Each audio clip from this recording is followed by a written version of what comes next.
За энэ цогцлон та бүхэнд энэ өдрийн мэндийг хүргэе. За энэ зүрхний цочмог тогтолцооны шинжилгэсэн өөрчлөлтүүдийн танилцуулгыг Европын ESC 2019 оны конгрессээс төрүүлж бэлдсэн байгаа. За тэгээд ер нь бол сүүлийн 50 жилийн хугацаанд зүрхний цочмог тогтолцооны эмийн эмчилгээнд бол агцтай өөрчлөлт гараагүй гэж үздэг юм байна. Үндсэн эмчилгээнд лүпт, евротек, цус, тэлэгч, энтроп гэдэг энэ үндсэн 3 эмчилгээ яваад байдаг. Гэхдээ бол нас баралт болон эмнэлэг дахин хэвтэлтэй хувьд бол бас одоогоор бас нааштай үр дүн гараагүй гэж үздэг. Тэгээд ер нь зүрхний цочмог тогтолцоо дээр 2020-оос 19 оны хооронд нийт үндсэн 5 том туршил судалгаа хийгдсэн юм байна. Гэхдээ эдгээр 5 туршил судалгаа хамгийн үр дүнтэй буюу зохимжтой болсон 2019 Relax AHF гэсэн судалгаа гэж үздэг. Энэ туршил судалгаануудыг яагаад ингэж үзээд байгаа юм бэ гэхээр яг энэ хүмүүс одоо энэ туршил судалгааг хийхэд үнэхээр яг цочмог дутагдaltaй хүмүүс авсан юм уу? Эсвэл advanced heart failure гэж байгаа нөгөө зүрхийн дутагдлын одоо төслийн шатанд орсон хүмүүс оролцсон юм уу гэдэг нь бас эргэлзээтэй гэж үздэг юм байна.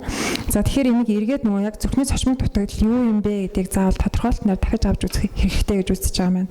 За зүрхний цочмог дутагдал гэж юу вэ гэхээр зүрхний дутагдлын зовир шинж тэмдэг хурдан хугацаанд үүсээд яаралтай эмнэлгийн тусламж эмчилгээ шаардах амьд тэнцсэн эмнэлзээ нөхцөл гэж үздэг. Энэ сайн тодорхойлт нь 2019 оны зүрхний дутагдлын гайдлайн дээр орсон тодорхойлт байгаа. Үүнээс өмнө болохоор 2004 онд болохтой зэрэг зүрхний цочмог дутагдлыг болохоор яаралтай зовир шинж тэмдэг нь хурдан хугацаанд үүсээд яаралтай эмийн эмчилгээ шаарддаг гэж үздэг байсан юм байна. За тэгэхээр энэ дээр тодорхойлт нь болохоор зовир болон шинж тэмдэг гэж авч байгаа. Зовир гэхээр нөгөө үндсэн байж болох typical шинж тэмдгүүдийг авч байгаа. Шинж тэмдэг гэхээр зөвхөн зүрхний дутагдлын үед байж илэрч болох шинж тэмдгүүдийг аваад үзсэн байгаа. Тэгээд энэ дээр бол гипопифуси, гипотенс буюу даралт багталтаа заавал салгаж ялах ёстой байна гэж тодорхойлсон. Энэ хоёр гипопифус, гипотенс хоёр нь хоорондоо ялгаатай боловч бас ихэнх тохиолдолд хамт явж байдаг. Энийг бол заавал салгаж ойлгох хэрэгтэй гэж үзэж байгаа. За тэгэхээр энэ дээр яг зүрхний цочмог дутагдал мөн үү эсвэл зүрхний дутагдлын төсөлийн шатанд орсон хүмүүс байна уу гэдгийг одоо энэ 3 кейсээр ингээд санал асуулга явуулсан байгаа. Эхнийх нь болохоор 62 настай эрэгтэй 11 оноос ишмийн кардиомиопатия онцлогдоод ирсэн 2 удаа шигдээс болон кебж тавилсан, стент тавилсан, CRTD тавилсан. За тэгээд 2017 онд митральны клип тавилсан, EF нь 20-тэй. За байнгын эмийн эмчилгээ эпилеринон, каридлол, диуретик хэрэглэж байгаа. 2018 онд 2 удаа одоо cool to wait гэж байдаг чинь нойтон хүүтэн гэдэг нэг юм зүрхний дутагдалд ороод 2 удаа яалтад эрчим эмчилгээнд эмчилүүлсэн. Хамгийн сүүлд болохоор 19 онд 3 сард яалтад тусламжаар энтроп эмчилгээ хийгдэж байгаад одоо хүртэл биеийн байдал нь зовиртой. Тэгээд онш нь болохоор Нью-Йоркийн англиар 3-ын B даралтны иржаар гэж үзсэн ба. За энийг яг зүрхний цочмог дутагдал гэж үзэх үү эсвэл advanced heart failure буюу төслийн шатанд орсон гэж үзэх үү гэдэг нь бас эргэлзээтэй. За хоёр дахь тохиолдол нь болохдоо 85 настай эмэгтэй ишемус кардиомиопатия 2014 оноос онцлогдоод ирсэн даралт экстракт сахартай хэм алдагдaltaй. Гэхдээ EF нь бол 64-тэй preserved heart failure гэдээ онцлогдсон. За тэгээд олон удаа эмийн эмчилгээ эмнэлэг дээр олон тооны эмийн уудаг маш их амьсгалттай 2018 онд 4 удаа warm vet буюу нөгөө дулаан нойтон гэсэн англиар зүрхний цочмог дутагдал гэж үзээд эмчилүүлж байгаа. Одоо бол яалтад тусламж эмчлэгдэж байгаа. Маш их зовиртой. За тэгээд захын хав маш ихтэй ингээд ийм хүн байгаа. Энийг бол цочмог дутагдал гэж үзэх үү эсвэл зүрхний дутагдлын арай нэг өөр хэлбэр гэж үзэх үү гэсэн санс асуусгая өгсөн байна. За тэгвэл 3 дахь кейс нь болохоор 55 настай эрэгтэй. Ямар нэгэн зүрхний өвдөлтийн зовир байхгүй. Одоо маш олон жил тамхи татсан. За тэгээд 4 цагийн өмнө цээжэр хүчтэй өвдөд. Тэгээд яалтад тусламжаар ирээд засгийн амьдрал хэвтсэн. ЭСТ өргөлтэй зүрхний шигдээс одоо шокийн байдалд байгаа юм 3 тохиолдол байна л та. Тэгэхээр энэ санал асуулгаар яг аль нь одоо яг зүрхний цочмог дутагдал гэж үзэх юм, харин аль нь зүрхний дутагдал эцсийн шатанд гэж үзэх юм. Одоо энэ хоёр нэг бүлэгт оруулаад ингэж туршил судалгаа хийж болох уу гэсэн бас эргэлзээтэй юм байна. За тэгэхээр ер нь бол зүрхний цочмог дутагдал гэдэг ингээд эмнэлэгт хэвтээд үйлчлүүлсэн хүмүүс нь яг цочмогоор ингээд уушгин хавцсан хүмүүсийн одоо энэ дэр газааж болохгүй юм шиг байна те. Эхний дээр цаатлын цэнхэр хөх байгаа нь. Энэ дээр цочмог дутагдлаар ингээд эмнэлэгт хэвтсэн хүмүүсийн одоо яг уушгин хавцсан хэлбэр нь болохтой зэрэг дийлэнх хувийн нийцэлж байдаг. Хавын ихтэд хэлбэрсэн болохоор дийлэнх тохиолдолд архгаар буюу 7 хоногоос дээш тэр зовир шинж тэмдэг нь үүсэж байдаг. За тэгээ эмийн эмчилгээнд болохоор цочмог харьцангуй эмчилгээ сайн авчдаг. За тэгээ удаан хугацаанд зовир шинж тэмдэг хэлсэн байх юм бол одоо эмчилгээ авах хугацаа нь улам хойшлж яадаг гэж үздэг юм байна. За тэгэхээр энэ дээр үнсэн ойлгохноор зүрхний цочмог дутагдал, зүрхний цочмог дутагдлын шинж тэмдэг эсвэл нөгөө цочмогоор энэ гэрчлээ алдсан зүрхний дутагдал гэсэн 3 өөр ойлголтоос гарч ирэх хэрэгтэй болж байгаа юм байна л да. За тэгэхээр ер нь бол 2020 онд болохоор ер нь зүрхний цочмог дутагдлыг бол шинжилсэн тийм тодорхойлт өгөхөөр зорж байгаа. 18 онд болохоор зүрхний шигдээсийн тодорхойлт универсал тодорхойлт ингээ гарцсан.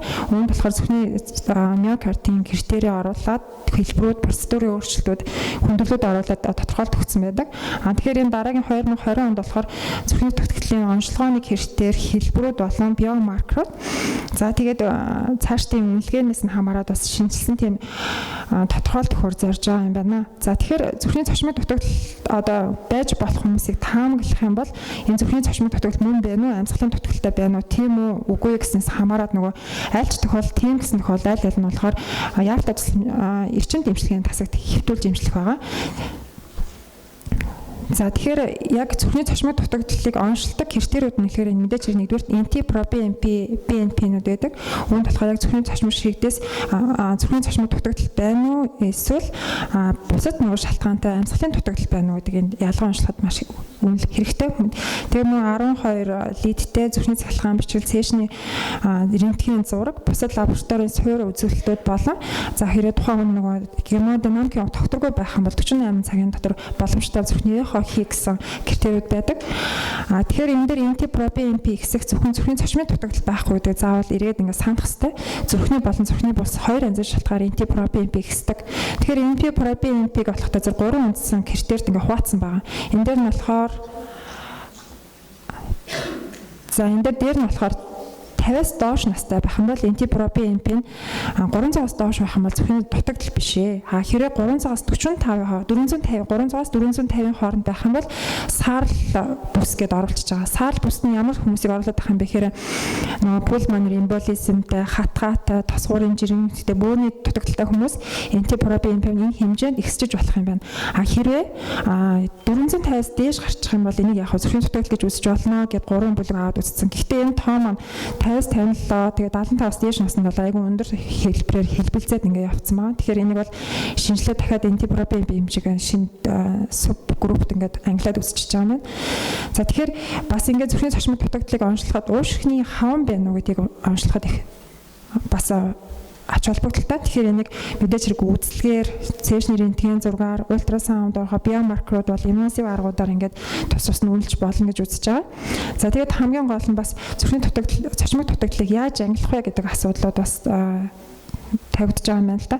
Тэгэхээр ямар ч байсан зүрхний цочмог дутагдлын үед бол ямар хугацаа алдахгүй эмчилгээ яах хэвээр, эмчилгээ эхлүүлэх хэвээр, яалтаа тусламжийн насад хэвтүүлж эмчлэх хэвээр. За тэгээд цочмогоор энэ хүндэрч шалтгааны нь бол орж заавал оруулах хэвээр. Тэгэхээр энэ урд нь 2008 онд болохтой зөв бас зүрхний цочмог дутагдлын бас нэг 3 янзын тодорхойлт байсан л да. Зовир нь ген тэхэлсэн үү эсвэл ахаг хэлбэртэй юм гэсэн шалтгаанууд бас англиад үзсэн англиад байдаг. За тэгээд аль шинж тэмдэг нь зовир нь давмгаалсан бэ гэдгээс нь шалтгаалаад бас дараах ангиллуудыг авч үзэж байгаа. За тэгээд хамгийн сүүлд 2016 онд гарсан шинэ ангиллуудаар бол тухайн хүнд нөгөө захын перфузны алдагдлын шинж тэмдэг байна уу? Хавнгийн зав шинж тэмдгүүднээс хамаарат бас 4 бүлэг болгоод аваад үзчихдэг. Энэ тодорхойлтод байгаа. Энэ нь болохоор бүгдээ сайн мэдж байгаа хаа гэж бодсон. Хавнгийн шинж тэмдэг байна уу? Тийм үгүй. За тэгвэл тухайн захын перфузны алдагдлын шинж тэмдэг байна уу? Тийм үгүй гэдгээс нь хамаарат нөгөө эмчилгээнд 4 янзаар өөрөөр явагдаж байгаа. За тэгэхээр бас тухайн өвчтний хувь тавилан нь одоо цаашдаа хүндрэх магадлал нь энэ 4 бүлгийн аль бүлэгт нь байгаас нь хамаарат бас харилцан адилгүй байдаг. Эмнэлэгт нас баралт болон эмнэлэгт гарсны дараа одоо эрт үеийн нас баралт нь бас харилцан адилгүй байна гэж үзэж байгаа юм байна. За тэгээд ингээд цааш нь эмийн эмчилгээнд дээр ингээд акцент өгсөн ч юм уу шинээр ингээд тодорхойлж зөвлөн хэрвээ тухайн хүмүүс зүрхний цочмог дутагдaltaй гэж үзэх юм бол ямар ч байсан эмийн эмчилгээг яаралтай эхлүүл оншин яаралтай бол гэхдээ эмийн эмчилгээг эхлүүлэхдээ одоо тухайн хавнгийн болон перфуз алдагдлын шинжтэй байна уу байхгүй гэдгийг заавал харгалзаж үзээд эмийн эмчилгээгээ эхлүүлэх ёстой гэж үзэж байгаа юм. Гэхдээ зэрэг тухайн хүмүүс яаралтай эрчим эмчилгээнд аваад хамгийн түрүүнд яаралтай захын перфуз буюу гемодинамикийг докторжуулах эмчилгээ тэгээд хүчил төрөгчийн эмчилгээ, шинж тэмдэг завирыг дарна. За тэгээд зүрх болон бөөрийн гэмтлийг багасгах, тромбын болоос сэргийлэх. За тэгээд мэдээж хэрэг нөгөө эрчим эмчилгээний тасагт байх хугацааг найл болох багасгах чиглэсэн яаралтай эмчилгээг авах хэрэгтэй. За тэгээд хоёрд нь шаргал хүснэгтэнд байгуулахаар энэ арга хэмжээг авчаад дараагийн шатанд болохтой зэрэг яаралтай энэ цочмог дутагдалд хүргэж байгаа шалтгаанаа заавал орох хэрэгтэй. Хавсарсан эмгийн эмчилгээ хэрэгтэй. Тэгээд шаардлагатай нөгөө цохимжид эмийнхаа тунгийн титрлээд цохимжтой тунгаар хүргэх хэрэгтэй. За тэгээд тухайн эмчилгээний тухайн өвчтөндөө яг ингээд нийцж байна уу бүр шаардлагатай бол нөгөө девайс эмчилгээг заавал харуулж үзэх хэрэгтэй гэж үзэж байгаа. За тэгээд тухайн өвчтөнг эмнэлэгт хэвтүүлээ. Одоо мэдээж хэрэг гарахын өмнө заавалжгүй тухайн хүний нэг өвчтөндөө болохтой зэрэг эмийн эмчилгээний таарамжийг заавал үзэх ёстой. За тэгээд бүр девайс эмчилгээ шаардлагатай байх юм бол тэрийг цаг алдалгүй тухайн өвчтөндөө хийх хэрэгтэй. За тэгээд тухайн эмнэлгээс ингээ гарах юм бол цаашдаа нөгөө нэг үндсэн суурь өвчнөд нь хяналт хэрэгтэй юу, амьдралын хэм маягаа яаж өөрчлөх гэх мэт заавал зөвлөгөөнүүд өгсөн байх хэвээр. Тэгээд заавал дахиж ингээ эмнэлэгт итгэхээс сэргийлсэн зөвлөгөө эмийн эмчилгээг бол зөвлөд гарах хэвээр байна. За тэгээд ер нь бол зүрхний цочмог дутагдaltaгийг хэвтэж эмчлүүлж байгаа хүмүүсийн одоо яг ингээд хуваар аваад үзэх юм бол нийт одоо Европын албаноос гаргасан тоо байна л да. Нийт 3580 өвчтөн байлаа гэж бодоод үүнийх нь ойролцоогоор 62.9% нь болохоор янагчлан алдагдсан зүрхний анхаг дутагдал, үүнийх нь үлдсэн 37.1% нь болохоор яг үнэхээр анх удаага илэрсэн зүрхний цочмог дутагдал гэсэн өөрчлөлттэй хүмүүс байдаг юм байна. Тэгэхээр ер нь бол эмийн эмчилгээнд хамгийн нэг номер 1 сонгох хэвээр эмчилгээ нь болохоор invasive positive pressure ventilation CPAP-ийн асуулт заавал яригдж байгаа. За тэгээд үүн яг CPAP нь болохоор тухайн амьсгалын дутагдалд орсон шоктой хүмүүст ямар ч байсан асуултыг 11-ээс 22 хүртэл заавал бууруулж яана гэж үздэг. Тэгээд судалгааны үр дүнгууд гаргацсан байна. За тэгээд ямар ч байсан тухайн 4 бүлэгт алинд нь байгаас нь хамаарат эмийн эмчилгээгээ тунгаа заавал тохируулах хэрэгтэй гэж үзэж байгаа юм. За тэгээд дээрэс нь бас нэг анхаарах юм нь болохоор тухайн хүчтний зовир шинж тэмдгээс нь хамааруулаад одоо хоёр үндсэн бүлэг одоо цочмог дутагдaltaй хүмүүс хоёр янзаар бас үнэлж болно гэж байгаа байхгүй. Үүнд нь болохоор васа нэгдүгürt нь болохоор васа constriction буюу судас нарийнснаас болоод нөгөө вен дэргэж очих цусны хэмжээ ихсээ зүрхэнд ачаад өгөөд үүнээс олон амьсгалын дутагдал буюу уушгины амьсгалын цочмог дутагдал зүрхний цочмог дутагдал орсон хүмүүс байна.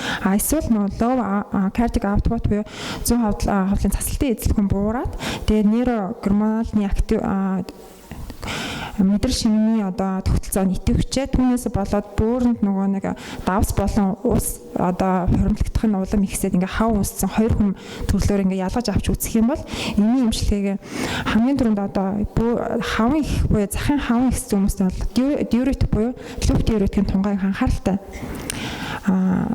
сонгож үзнэ. Мэдээж хэрэг тухайн гэтээ энэ дээр loop diuretic-ийг яаж авах вэ гэдээ харьцуулаад үзсэн судалгаа байна л да. Пампаар авсан илүү үр дүнтэй мүү эсвэл ингээд цаглаад ингээд боловсрол авсан үр дүнтэй байна уу? Тэгэхээр энэ дээр судалгаан дээр ямар нэгэн ялгаа байхгүй байна гэсэн үр дүн гарсан байна. За тэгээд ер нь бол цочмогоор зүрхний дутагдал анх удаа үүссэн бол diuretic-ийн түн 20-40 мянгаар сон хэрэг урд нь хэрэгжижсэн бол хэрэгжижсэн тунд нь одоо хагалзаж үзээ тунгаа сонгоорой гэд яасан ба. Тэгээд яг энд болохтой зэрэг зүрхний одоо бөөрийн тухайн хүн их хавантай намшин ихтэл удаан байх тусмаа бөөрийн үйл ажиллагаа нь улам муудж байна. Диуретикийн үр дүн улам багасж байна гэсэн судалгааны үр дүнгууд гараад үзсэн юм байна. Харин эсрэгээр одоо нөгөө vasoconstriction бас судас нарийнслаас болоод уушгины амьсгалын уушг хаван зөвхөмөст болохтой зэрэг илүүтер судас тэлэгч юмнуудыг одоо нитр гэлцрийн нитропурсид зэрэг юмнуудыг бас сонгож өгөх нь одоо эмчилгээнд илүү үр дүнтэй гэж заасан байна.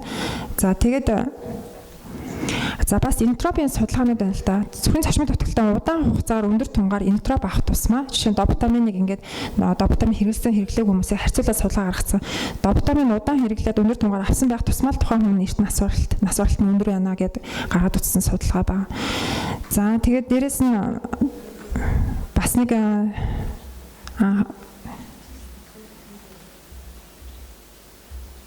за энэ зөндөө слайд байгаа болохоор гүйлгч мэдээж хэрэг зөвхөн цочмог дутагдалд ороод гемодинамикын тогтворгүй байгаа хүмүүс заавалжгүй механикаар цусны эргэлтийг дэмжих хэмжлэгийг заавалжгүй санал болгох хэрэгтэй. Үүнд орох интра-аортик баллон pop, impella, tandem heart гэдэг айгүй олон тийм төхөөрөмжүүд байдаг.